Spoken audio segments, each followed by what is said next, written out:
नमस्कार, मैं हूं संजय शर्मा। आप देख रहे हैं 4 PM दिल्ली। मोहन भागवत का विरोध अमेरिका में बढ़ता जा रहा है। भारतीय जनता पार्टी के नेताओं की हिम्मत नहीं हो रही है कि अमेरिका का विरोध कर दें। नफरत की राजनीति का अंत कहाँ होगा? दैनिक भास्कर के राजनीतिक संपादक केपी मलिक से मैंने बातचीत की है। आपको अच्छी लगेगी, सुनिएगा जरूर। 4 PM न्यूज नेटवर्क में बहुत बहुत स्वागत है आपका केपी मलिक साहब। हार्दिक अभिनंदन आपका। बहुत बहुत धन्यवाद संजय जी, आपका भी आभार और दर्शकों का भी बहुत बहुत आभार, धन्यवाद। आज कमेंट करने के लिए कुछ छोड़ा ही नहीं, कोट में छुपा लिया अपने टी शर्ट शर्ट पहन के ही नहीं आ आज रहे आज आजकल। आज आज कमेंट करिए अमेरिका में जी मोहन भागवत विचारों की ऐसी की तैसी करके रख दी। यहाँ पे तो 15-20 ब्लैक कैट कमांडो दे दिए हैं मोदी जी ने, लेकिन अमेरिका में न्यूयॉर्क में गली गली मोहल्ले मोहल्ले में विरोध हो रहा है। वो आरएसएस जिससे अमेरिका से बड़ा माल मिलता है, अमेरिका से, उस आरएसएस की फजीयत हो रही है और उनके शिखर पुरुष की फजीयत हो रही है। मोहन भागवत और आरएसएस ने जो नफरत की राजनीति की है, उसका खामियाजा भुगतना पड़ रहा है अमेरिका की गलियों में। भागवत से ज़्यादा डरे हुए हमारे विश्व गुरु हैं कि अमेरिका में क्या उन्हें भी ऐसे ही सीन देखने को मिलेंगे? गोदी मीडिया बचा नहीं पाएगा उनको, ये तय बात है, क्योंकि गोदी मीडिया खुद ही बच ले अब तो बहुत है। मोहन भागवत की इस बेइज्जती के बाद कि अमेरिका में न्यूयॉर्क के मेयर ने कह दिया कि अगर मेरे अधिकार क्षेत्र में होता तो मैं भागवत की सभा ही नहीं करने देता। मुझे लग रहा था विश्व गुरु जी अपनी लाल पीली आंखें करेंगे, 56 इंच का सीना फुलाएंगे और कहेंगे, इतनी हिम्मत तुम्हारी मेयर साहब, एक खत जारी करेंगे। भले ही भारतीयों को हथकड़ी और बेड़ी लगाकर अमेरिका से वापस करने पर उनका स्वाभिमान ना जगा हो, लेकिन भाजपा के तो पिताजी हैं आरएसएस। पिताजी होंगे मतलब सब कुछ तो उन्हीं का मानते हैं वो। पिताजी को इतना विरोध अमेरिका की गलियों में, मुझे लग रहा है ये जो प्रोग्राम है कहीं ऐसा ना यही कटाई में पड़ जाए। दुनिया भर में भारतीय जनता पार्टी और संघ की इस नफरती नीति का जो विरोध हो रहा है, इस हिंसात्मक राजनीति का जो विरोध हो रहा है, उसका मायने क्या है और विश्व गुरु पर अमेरिका में भागवत के इस विरोध का कितना असर पड़ेगा? मलिक साहब। संजय, देखिए जो मोहन भागवत जी अमेरिका गए हैं और इनके तमाम मंत्री विदेशों में घूम रहे हैं, देश में जाहिर सी बात है जगह जगह विरोध भारतीय जनता पार्टी का, सरकार का हो रहा है।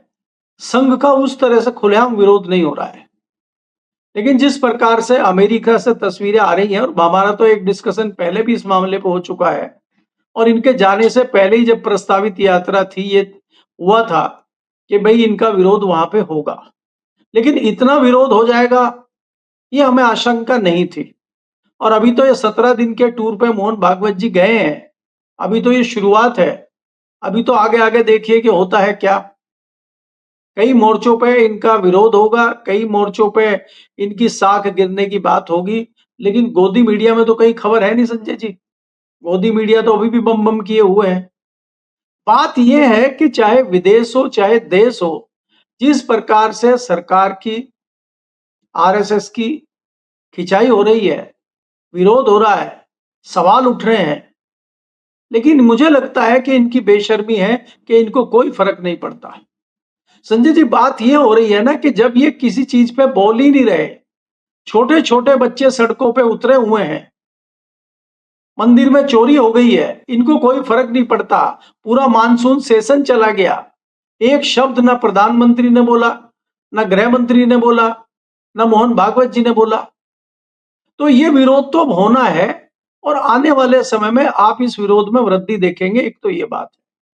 दूसरी बात यह है कि जिस शिक्षा की ये बात करते हैं, जो फ्रेंड्स करके उन्होंने वीडियो मोदी जी ने रात को 12 बजे बनाया था बच्चों के लिए, जेनजी के लिए, आज संजय जी हमारे यूपी के बाराबंकी में हद हो गई जब एक 4 साल की बच्ची ने कहा कि डीएम अंकल हमारी सड़क बनवा दीजिए क्योंकि सड़क टूटी हुई है और मुझे कीचड़ में से स्कूल जाना पड़ता है। संजय जी, हद हो गई कि एक 6 साल का बच्चा विरोध प्रदर्शन में भाग लेता है और पुलिस उसको पकड़ लेती है।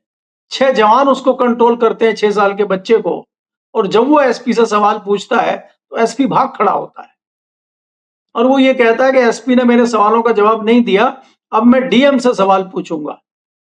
ये मैं जो आपको इतने दिन से कह रहा हूं कि ये जेनजी जो था, जो जेनजी था, ये जो जैन अल्फा है, ये उससे भी खतरनाक है। ये सवालों का जवाब लिए बिना छोड़ता नहीं है ये। और ये लोग सड़कों पे उतर गए हैं संजय जी। अगर ये लोग सड़कों पे उतर गए हैं, सबसे पहले तो मेरे जैसे व्यक्ति, मैं इनसे माफी चाहता हूं कि हमने आपके लिए ऐसा देश छोड़ा है, हमने आपके लिए ऐसी व्यवस्थाएं कर छोड़ी हैं कि आपको ये भुगतना पड़ रहा है। इसके लिए हम भी कहीं ना कहीं दोषी हैं, मीडिया भी कहीं ना कहीं दोषी है, और आज जो हालात देश में हैं इसके लिए सब दोषी हैं। हम थोड़े कम दोषी हो सकते हैं क्योंकि जिम्मेदारी हमारे पास कम है, नेता ज्यादा दोषी हो सकते हैं।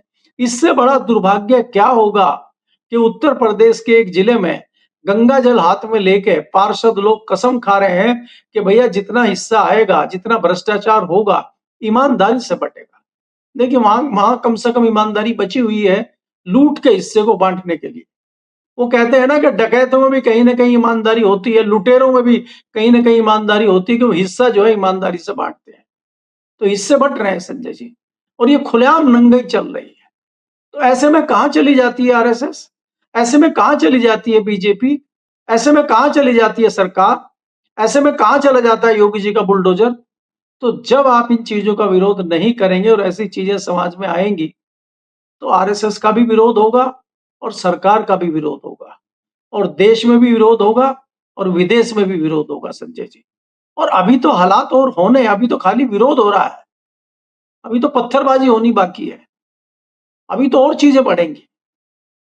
तो ये चीजें धीरे धीरे जिस प्रकार से बढ़ रही हैं और इनके नेताओं में, इनके कार्यकर्ताओं में जिस प्रकार से बेशर्मी बढ़ रही है, उस बेशर्मी का जवाब ये युवा देंगे।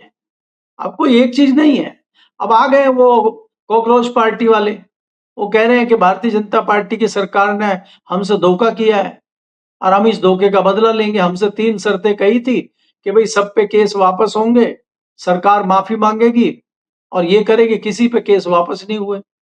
लड़कियों को प्रताड़ित किया जा रहा है, उन छात्राओं को प्रताड़ित किया जा रहा है, जिन युवाओं पर मुकदमे हैं, मुकदमे वापस लिए नहीं जा रहे। आपने देखा अभी एक जिसको छर्रे लगे हुए हैं, राहुल गांधी ने उसकी एफआईआर कराई, उसकी एफआईआर तक नहीं हो रही थी।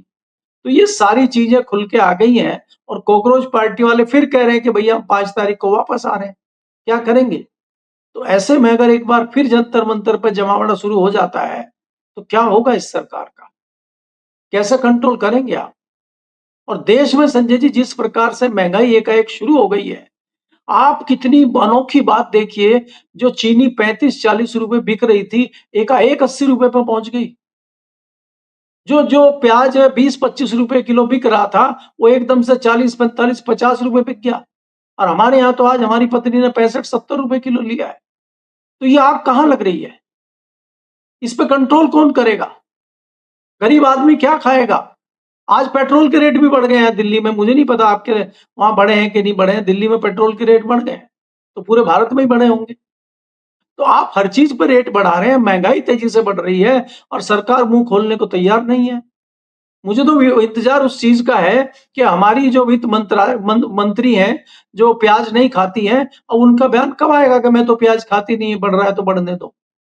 वो भी अमेरिका में घूम रही है, तो अमेरिका से हो सकता है कोई प्याज वगैरह ले आए वो थैला भर के और यहाँ थोड़ा सस्ता करवा दें। तो इसलिए आपको जब आप इस तरह की चीजें करेंगे, जब आप कोई बयान नहीं देंगे, जब आप कंट्रोल नहीं करेंगे, संजय जी ये होता है सरकार का। हमने देखा है कि सरकार अगर कोई काम करती भी नहीं है तो इस प्रकार की बयानबाजी करती है जिससे जनता भड़के ना, जनता में शांति बनी रहे। सरकार के मंत्री, सरकार के जिम्मेदार लोग बयान देते हैं कि देखिए चीनी महंगी हो गई है, हम इस पे निर्णय ले रहे हैं। तो रोज या तीसरे दिन प्रेस कॉन्फ्रेंस होनी चाहिए और आपको अपने विचार रख। पहले भी हुआ है स्वदेश में, ऐसा नहीं है कि ये पहली बार हो रहा है। तमाम, चाहे फूड मिनिस्टर हो, चाहे कोई केंद्र सरकार का कोई बड़ा मंत्री हो, वो प्रेस कॉन्फ्रेंस करके जनता को एक मैसेज देता था कि अगर चीनी महंगी हो गई है तो हम इसका निदान कर रहे हैं, प्याज महंगा है तो हम इसका निदान कर रहे हैं। हम जो स्टोकर हैं, जिन्होंने स्टॉक कर लिया है, उनके गोदामों पर छापे पड़ रहे हैं और कुछ लोगों को सजा मिले, दिखे कि इतने प्याज बरामद हुए हैं। यहाँ तो कुछ हो ही नहीं रहा। कैसे हो जाएगा जब आप हिस्सेदारी ले रहे हैं, कैसे हो जाएगा जब आप पार्टी फंड में पैसे जमा करा रहे हैं, कहां से करेंगे आप, किस मुंह से करेंगे। तो बहुत सारी चीजें हैं जो देश में चल रही है और मंत्री जी विदेश दौरे पे हैं और प्रधानमंत्री जी तो निकलने वाले हैं, ये आपको पता ही है। मलिक साहब, मोहन भागवत के विरोध के बहुत सारे राजनीतिक अर्थ निकल रहे हैं और भारतीय जनता पार्टी जहां पहले कभी कभी संघ के लिए कुछ कह दो तो सारे चंपू जितने नफरती चिंटू हैं वो सब निकल के आते थे। लेकिन मोहन भागवत का इस तरह अमेरिका में विरोध हो रहा है और भारतीय जनता पार्टी सरकार के मंत्री खामोश हैं। इसका क्या माना जाए? अमेरिका से डरती हैं या मोहन भागवत से और संघ से मोहब्बत नहीं रही, लाइनें खिंच गई हैं? क्या अर्थ है इसका? देखिए संजय जी, दो बातें हैं जो मुझे लगता है प्रमुखता से। एक तो ये है कि हमारी हिम्मत नहीं है अमेरिका और चीन के सामने बोलने की। अमेरिका कुछ भी करे, हम उसके सामने मुंह नहीं खोल सकते। इसके एक नहीं अनेकों उदाहरण है आपके सामने। दूसरा, हम चीन को लाल आंख दिखाने का जो हमने शगुफा बनाया हुआ था, जुमला छोड़ा था चीन को लाल आंख दिखाने का, हम सर झुका के खड़े रहते हैं उनके सामने और झूला झुलाने का काम करते हैं। लगातार खबरें आ रही हैं कि हमारी कितनी जमीन पे चाइना ने कब्जा कर लिया है, कुछ नहीं बोल रहे हैं, चुप्पी साधे हुए हैं। हमारे सुरक्षा के जो सलाहकार हैं वो चाइना गए हुए हैं, हमारे विदेश मंत्री चाइना गए हुए हैं। आज सुर्खियां ये दिल्ली में चल रही हैं कि बहुत जल्दी जो सुरक्षा का चोला ओढ़ के घूम रहे हैं पिछले 12 साल से, बहुत जल्दी बाहर किया जाएगा इनको। 12 साल में अगर आप सुरक्षा पे इनसे चर्चा करने लगे या विश्लेषण करें कि कौन सी सुरक्षा पिछले 12 सालों में हुई है, तो बताने को कहने को कुछ नहीं है। झूठ के अलावा कुछ नहीं है। आप ऑपरेशन सिंदूर की बात करते हैं, आप जो है बादलों में रडार काम नहीं करता है, आप उस तरह की बातें करते हैं। ये सगुफे पुराने हो चले हैं। तो आपने क्या सुरक्षा की, क्या सलाह दी, क्या चीजें करी, वो सब पब्लिक के सामने आ गई है। पब्लिक में इनका ये विश्वास खत्म कर चुके हैं। दूसरी चीज जो सबसे बड़ी चीज हुई है संजय जी, जिसमें भारी तादाद में लोगों की आस्था है, वो भगवान राम का मंदिर है। और उस पर अगर मोहन भागवत जी मुंह नहीं खोल रहे हैं, तो मुझे लगता है चाहे वो संघ के लोग हों, चाहे वो भाजपा के लोग हों, चाहे वो अंधभक्त हों, चाहे वो गोदी मीडिया हो, चाहे दूसरे लोग हों, वो इसलिए भी नहीं बोल रहे हैं कि यार अगर ये मंदिर में चोरी कर सकते हैं तो ये कुछ भी कर सकते हैं, इसलिए इनके पक्ष में अब खड़े होने की आवश्यकता नहीं है। मुझे बड़ा कारण ये लगता है। तो इसलिए मोहन भागवत जी के साथ जो हो रहा है, उस पर किसी का मुंह नहीं खुल रहा है। मुझे बड़ा कारण नहीं लगता। जी। मलिक साहब, आपने मंदिर का जिक्र किया। चंपत राय की एक डायरी सामने आ गई है और वो diary Bharatiya Janata party RSS के भ्रष्टाचार का जीता जागता दस्तावेज है, जिसमें विस्तार से वो मंदिर चोरी के बारे में लिख रहे हैं कि किस तरह से गड़बड़ झाला हुआ। लिख रहे हैं कि हमने इसलिए एफआईआर नहीं कराई क्योंकि विधानसभा चुनाव में इस पे असर ना पड़ जाए। कितने गंदे, कितने घिनौने लोग हैं। भगवान राम के मंदिर में चंदा चोरी पता है, लेकिन एफआईआर नहीं करा रहे हैं कहीं विधानसभा चुनाव पे असर ना पड़ जाए। मैं अयोध्या के लोगों को हाथ जोड़ के शत नमन कर रहा हूँ कि ऐसे लोग जिनके चेहरे पे काला मुंह करके अयोध्या से बाहर करना चाहिए था, उनको अभी तक वो झेल रहे हैं, अयोध्या में रखे रहे हैं। और ऐसी सरकार को शत नमन करूंगा जो ऐसे भ्रष्टाचार पे, भगवान राम मंदिर के चंदा चोरी पे खामोश। क्या इससे जीता जागता और सबूत चाहिए इस बात को कहने के लिए संघ और भाजपा सिर्फ पैसे के हैं, अपने बाप के भी नहीं है। जो भगवान राम के नहीं, वो अपने बाप के भी नहीं। भगवान राम के नाम पर इतना बड़ा धोखा। चंपत राय ने नृपेंद्र मिश्रा को क्या क्या नहीं लिख दिया, माँ बहन की गालियां बची थी वह दिखने के लिए। चोरों में चंदे को लेके जंग जारी है। क्या मैसेज जाएगा जनता में इसका? देखिए संजय जी, ये चंपत राय की डायरी बाहर आई है, सूत्र बता रहे हैं। अभी हालांकि कोई उस टाइप के तथ्य तो सामने नहीं आए, लेकिन चर्चा है कि उनकी डायरी मिली है और भास्कर में तो लंबी चौड़ी खबर छपी है। तो उस डायरी में इन्होंने ये लिखा है कि भाई नपेंद्र राय की नॉलेज में भी सारी चीजें थी और नपेंद्र राय से लगातार बात होती है। और निपेंद्र मिश्रा। सॉरी, नपेंद्र, हाँ सॉरी, माफी चाहता हूँ। नपेंद्र मिश्रा जी की नॉलेज में सारी बातें थी और उनको बताया गया था कि मंदिर में इस तरह की चोरी हुई है। और बाकी लोगों को भी उनका कहना यह है कि मैंने सबको बताया था। तो फिर ये पूछा गया कि भाई एफआईआर क्यों नहीं हुई? तो एफआईआर इसलिए नहीं हुई कि आगामी विधानसभा चुनाव में, जो बहुत जल्दी चुनाव है, कहीं बड़ा नुकसान ना हो जाए। दूसरी बात, उस बात की चर्चा ज्यादा हुई कि भेदिया कौन है, ये भेद कौन दे रहा है, खासकर अखिलेश को भेद कौन दे रहा है। तीसरी बात ये हुई कि खलनायक नपेंद्र मिश्रा है। इस बातों की चर्चा हो रही है। दुर्भाग्य देखिए, उस बात पे कतई जोर नहीं है कि भगवान राम के घर में चोरी हो रही है, जिसको नपेंद्र मिश्रा जी कह रहे हैं चोरी नहीं, डकैती है। क्योंकि सारे अखबार, सारे टीवी चैनल, हम आप जैसे लोग तथा कथित चंदा चोरी लिखते थे बहुत सावधानी से कि कहीं ऐसा ना हो झूठी खबर। तथा कथित चंदा चोरी को जो सर्टिफिकेट देने वाले हैं, हम उनको प्रणाम करते हैं नपेंद्र मिश्रा जी को कि उन्होंने बताया, अरे भाई क्या बात आप कर रहे हो, चंदा चोरी और ये चोरी, वहां डकैती हुई है, डकैती। और एक चैनल पे नहीं, उन्होंने घूम घूम के दर्जनों चैनलों पे ये कहा। इससे भी ज्यादा गुस्से में चंपत राय जी हैं। और चंपत राय जी का, अगर चंपत राय जी के सामने आज की डेट में नपेंद्र मिश्रा जी आ जाएं, तो मुझे लगता है या तो नपेंद्र मिश्रा जी घायल हो जाएंगे या चंपत राय जी घायल हो जाएंगे। इतना गुस्सा उबल रहा है दोनों। लेकिन इस पे चाहे प्रधानमंत्री हो, चाहे गृह मंत्री हो, चाहे मोहन भागवत जी हो, चाहे दूसरे लोग हो, चुप्पी साधे हुए हैं। क्यों? ऐसा क्या है उनकी चंपत राय जी की डायरी में कि जिससे चुप्पी साधे हुए हमारे महामानव प्रधानमंत्री, चुप्पी साधे हुए मोहन भागवत जी, जो दहाड़ सकते हैं अमेरिका में जाके, वहां एक ऑडिटोरियम में, वो मंदिर में नहीं बोल रहे हैं।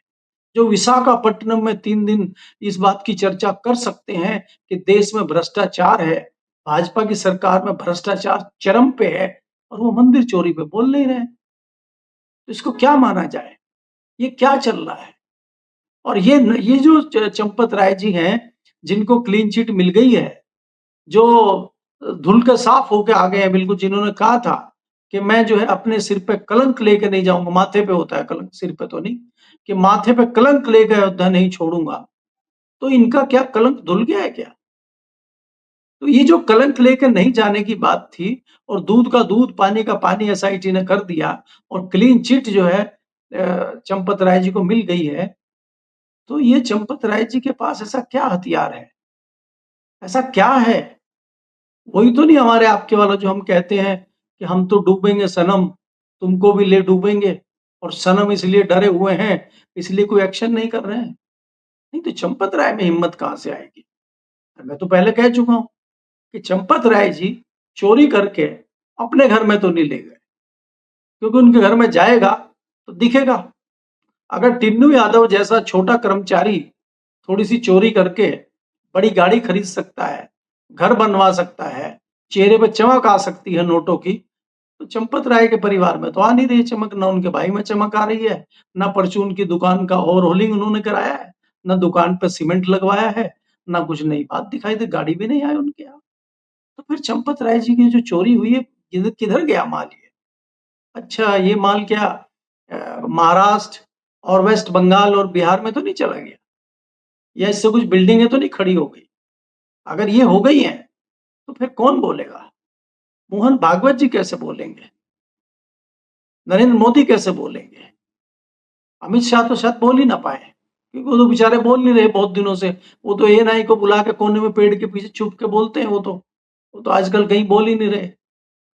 तो इसलिए ये जो आप चीजें देख रहे हैं, ये जो बोल नहीं रहे हैं, छुप रहे हैं, तो ये सारे कारण हैं कि उसके पीछे भगवान श्री राम के मंदिर में डकैती होना इनके सब मुंह बंद करने का नतीजा है, और इसीलिए इनके मुंह बंद है। मलिक साहब, 5 राज्यों के चुनाव सिर पर खड़े हैं। क्या लगता है आपको, जैन जी, जैन अल्फा, राम मंदिर, चंदा चोरी, इन सब चीज़ों में ऐसा कौन सा, या बढ़ती महंगाई, ऐसी कौन सी चीज़ है जो भारतीय जनता पार्टी को इन राज्यों के चुनाव में जिसका बहुत बड़ा नुकसान उठाने को पड़ेगा? मैं देख रहा हूँ मध्यम वर्गीय परिवार भी, जो इनका वोट बैंक था, वो भी बहुत नाराज है। क्या लगता है कौन सा बड़ा मुद्दा है जो बहुत भारी पड़ेगा, जिसे मैनेज नहीं कर पा रहे, सरकार को लग रहा है कि अब बैकफुट पे जाना ठीक है? क्या चीज़ है ऐसी? संजय जी, देखिए, मुझे दो चीजें दिखाई देती हैं। मैंने शायद मुझे ध्यान नहीं आ रहा, मैंने आपके चैनल पे कल कहा था कि नहीं कहा था, कि जब विदाई हुई थी भारतीय जनता पार्टी की सरकार की उत्तर प्रदेश से 90 के दशक में, तो ऐसे ही हुआ था कि कल्याण सिंह जैसे नेता को हटा के राजनाथ जी को बनाया गया था और समापन कर दिया गया था। जैसे माउंट बेटन आए थे अंग्रेज से, वहां इंग्लैंड से भारत को आजाद करने के लिए, ऐसे ही दिल्ली से राजनाथ जी गए थे। और ऐसे ही दिल्ली में सुषमा स्वराज जी आई थी, साहब सिंह वर्मा को हटा के दिल्ली को आज़ादी दिलाने के लिए, और फिर भाजपा से आज़ादी मिली और 30 साल के लिए जो है दिल्ली फ्री, यूपी फ्री। तो ऐसा ही मुझे लग रहा है कि उसको फ्री करने के लिए जो है मोदी जी हटेंगे और एक नया भारतीय जनता पार्टी का माउंटबेटन आएगा, जो इसको आज़ादी देगा, कुछ साल यहाँ रहेगा। ये इसलिए रहेगा, महँगाई बहुत बड़ा मुद्दा नहीं है। महँगाई का मुद्दा अब देखिए ना, चीनी 80 रुपए प्लस हो गई है, लेकिन लोगों को फ़र्क नहीं पड़ रहा है, क्योंकि जय श्री राम इतने जोश में, इतनी तेज़ी से बोला जा रहा है अभी भी डकैती के बाद भी, कि जय श्री का नाम आते ही वो कह रहे हैं चाहे 500 रुपए पेट्रोल हो जाए, दिक्कत हमें कोई नहीं है, ऐसे लोग भी हैं। तो उनका तो दिमाग अभी तक ठीक हुआ नहीं है। तो इसलिए महँगाई का मुद्दा तो मुझे बड़ा लगता नहीं है। सबसे महत्वपूर्ण मुद्दा होगा मंदिर में चोरी, और दूसरा मुद्दा होगा ये जो जेन ज़ी अल्फ़ा ने जो माहौल बनाया है, और राहुल गांधी ने वो जो राजनीतिक पैंतरेबाज़ी और राजनीतिक दांव चला है छात्रों की गूंज का, वो मुझे सुपर हिट होता दिखाई दे रहा है। क्योंकि देखिए छात्र आपसे क्या माँग रहा है? छात्र ये तो नहीं कह रहा मुझे विधायक बनाओ, मंत्री बनाओ, मैं सरकार चलाऊँगा। छात्र ये कह रहा जो मेरा अधिकार है शिक्षा का, वो अधिकार मुझे दे दो। मुझे शिक्षा लेने दो, परीक्षाएँ ठीक करो। अब जो बच्चा पढ़ लिख के होशियारी से पढ़ता है, अच्छे से पढ़ता है, मेहनत करता है, वो फेल हो जा रहा है, और जिसको कुछ आता नहीं है वो नकल करके पास हो जा रहा है। मुझे लगता है ये जो सड़कें टूट रही हैं, ये जो हॉस्पिटलों में ढंग से इलाज नहीं हो रहे हैं, ये वही वाले बच्चे तो नहीं हैं। अगर सड़क का इंजीनियर सड़क नहीं बना पा रहा है और वो सड़क 6 महीने में टूट जा रही है, धँस जा रही है, गुड़गांव जैसी जगह पे पानी भरा हुआ है, बस की बस डूब गई। गुड़गांव में आज मेन चौक पे, इप्को चौक पे दर्जनों फीट का गड्ढा हो जाता है, तो कौन इंजीनियर है वो जो सड़कें बनवा रहा है? ये कौन से इंजीनियर है ये?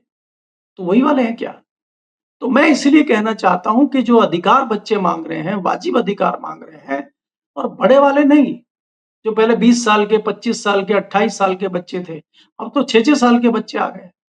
6 साल के बच्चे का आप उदाहरण देखेंगे बिहार का, जिस तरह से वो वीडियो वायरल हो रही है, चल रही है, तो आपको एक बार ये भी लगेगा कि ये क्या हो रहा है, लेकिन अंदर ही अंदर दुःख भी होता है। क्या ये 6 साल के, 8 साल के बच्चे आंदोलन करने के लिए, लड़ाई लड़ने के लिए आ रहे हैं ये? ये तो हमें नकारा बताएँगे कि हमारे पूर्वज नकारा थे, हमारी हमसे पहले वाली पीढ़ी नकारा थी, वो कुछ नहीं कर पाई, इसलिए हमें सड़क पे उतरना पड़ रहा है। तो ये हमारे ऊपर भी लांछन है, हमें भी अपने गिरेबान में झाँक के देखना चाहिए। जिस प्रकार से चाहे मीडिया हो, जिस प्रकार से आज मीडिया ने समझौता कर लिया है, चरण वंदना कर रहे हैं, राग दरबारी कर रहे हैं, ये मीडिया के मुँह पे भी बहुत बड़ा थप्पड़ है, बहुत बड़ा तमाचा है। मीडिया को भी अपने गिरेबान में झाँकना चाहिए। इस तरह की खबरें संजय जी दिल्ली के मेन स्ट्रीम मीडिया से नदारद है। आज सुप्रीम कोर्ट का निर्णय आया है, उन्होंने कहा है कि भाई जितनी अपील आई है वेस्ट बंगाल के मामले में, सर के मामले में, जितने वोट कटे हैं उसमें 90% वोट सही वोट हैं, जिनको सर के तहत काटा गया है, एसआईआर के तहत काटा गया है, उसमें 90% वोट सही लोगों के कटे हैं, वो वोट नहीं कटने चाहिए थे, ये एक्सेप्ट किया। अब क्या करेंगे आप एक्सेप्ट करके? क्या ऐसा होगा कि दोबारा वेस्ट बंगाल में चुनाव होंगे? कुल 30 लाख वोट ज्यादा मिले हैं भारतीय जनता पार्टी को टीएमसी से, और 38 लाख वोट आपने काट दिए। अगर ये 38 लाख में से आप 30 लाख वोट भी वापस ले आते हैं तो बराबर पे खड़ी है टीएमसी। तो फिर टीएमसी की सरकार क्यों नहीं बनी और भाजपा की सरकार कैसे बन गई? तो बहुत सारे सवाल हैं। कटघरे में आज कोर्ट भी खड़ा हुआ है, कटघरे में आज चुनाव आयोग भी खड़ा हुआ है, और कटघरे में सरकार भी खड़ी है, और कटघरे में हो रहा है। बिल्कुल ठीक बात है, स्थितियाँ खराब हो रही हैं। बहुत-बहुत शुक्रिया मलिक साहब, समय दिया। ये थे केपी मलिक जी और आप पूरी बात सुन रहे थे। आप सोचिए कि क्या हाल हो गया राजनीति का। भगवान राम के नाम पर इतना बड़ा खेल, ये लोग किसके हैं? हर समय सिर्फ नफ़रत की बात करेंगे। मोहन भागवत का जो अमेरिका में हाल हो रहा है, कभी संघ ने सोचा था? पूरी दुनिया में विरोध हो रहा है कि भारत एक ऐसा राज्य बन रहा है जहाँ पे नफ़रत, नफ़रत और नफ़रत फैलाई जा रही है। आप क्या सोचते हैं मुझे बताइएगा ज़रूर। मुझे आपकी राय का इंतज़ार रहेगा।